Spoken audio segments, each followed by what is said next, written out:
রাত তখন ২টা। বরিশাল থেকে যাচ্ছিলাম ময়মনসিংহ ভালুকাতে অফিসের কাজে যাচ্ছিলাম। কুষ্টিয়া শহর পাড়ি দেওয়ার সময় হঠাৎ করে আমাদের সামনের গাড়িটি রোড ডিভাইডারের সাথে বাড়ি খেয়ে তছনছ হয়ে গেল। বুঝতে পারলাম ড্রাইভার ঘুমিয়ে গিয়েছিল। ওই অবস্থাতে আমাদের ড্রাইভারও আচমকা হার্ড ব্রেক করার কারণে আমাদের গাড়িটিও অনেক ঝাঁকুনি দিয়ে আগের গাড়িটির পেছনে ধাক্কা মেরে থেমে যায়। সামনের গাড়ির সাথে ধাক্কা লাগায় আমাদের গাড়িটি অনেক কেঁপে উঠেছিল আর আমাদেরও ঘুম তখন ভেঙে গিয়েছে আর আমাদের ড্রাইভার হালকা হালকা ঘুমে গাড়িটি চালাচ্ছিল। সো হ্যালো বন্ধুরা, welcome to my another blog. আর আজকের ব্লগে আমি তোমাদের সাথে শেয়ার করব আমার জীবনের ঘটে যাওয়া একটা বাস্তব অভিজ্ঞতা থেকে। চাকরির সুবাদে বরিশালে থাকা হতো আর সেখানেই আমার কর্মজীবন ছিল প্রায় ৪ বছরের। বরিশালের অলিগলি এবং আশপাশের ডিস্ট্রিক্টগুলোও আমার পরিচিত ছিল। এই ধরুন পটুয়াখালী, পিরোজপুর, ঝালকাঠি, ভোলা, মাদারীপুর সব ডিস্ট্রিক্টগুলোতেই আমার পদচারণা ছিল এবং এইসব ডিস্ট্রিক্টে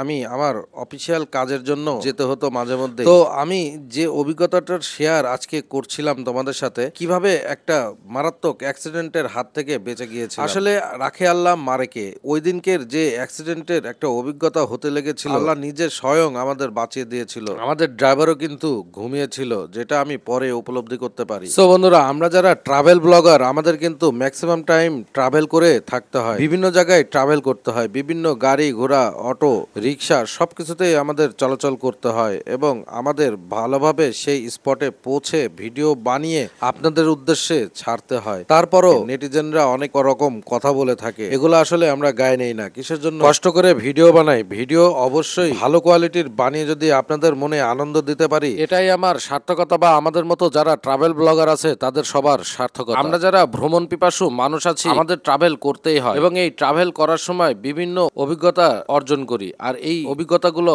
আমি তোমাদের মাঝে এখন থেকে তুলে ধরার চেষ্টা করব, কারণ আমার জীবনের যত অভিজ্ঞতা আছে এইগুলা আমি তোমাদেরকে জানাতে চাই। ছোট্ট এই জীবনে বেশি অভিজ্ঞতা নাই, তারপরও আমি চেষ্টা করব আমার যারা ফলোয়ার বন্ধুরা রয়েছে তাদের সাথে শেয়ার করার জন্য। আর তোমরা এই সকল অভিজ্ঞতার ভিডিও বেশি বেশি করে শেয়ার করে দেবে, যাতে প্রত্যেকটা মানুষেরও এই অভিজ্ঞতা থেকে নতুন একটা এক্সপিরিয়েন্সের সুযোগ হয়। প্রত্যেকটা মানুষকে আসলে চলাফেরার ক্ষেত্রে সচেতনভাবে চলাফেরা করা উচিত। আসলে আমরা সচেতন ছিলাম না, কেননা ড্রাইভারের পাশে আমি বসেছিলাম। আমার উচিত ছিল ড্রাইভারকে কথা বলে বা পান খাইয়ে বা বিভিন্ন সময় রেস্ট দিয়ে জাগিয়ে রাখানো উচিত ছিল। আমরা সেদিনকে হয়তো আল্লাহর ইচ্ছায় বেঁচে গিয়েছিলাম, কিন্তু আসলে বাংলাদেশের রাস্তার পরিবেশ পরিস্থিতি বর্তমানে যে পরিমাণ হয়েছে, তাতে সতর্কতা একটু অবলম্বন করতেই হয়। সতর্ক যদি তুমি না থাকো, রাস্তাঘাটে চলাচল করতে পারবা না, অনেক ঝামেলায় পড়ে যাবা। ভিডিওটি আর বড় করব না, এই সকল ভিডিওটি চোখের সামনে পড়ার সাথে সাথে শেয়ার করে দেবে। পরবর্তীতে নতুন ভিডিও নিয়ে, নতুন অভিজ্ঞতা নিয়ে তোমাদের মাঝে আবারও চলে আসবো, নতুন কোনো শহরে, নতুন কোনো প্লেসে। সে পর্যন্ত ভালো থেকো, সুস্থ থেকো। আসসালামু আলাইকুম।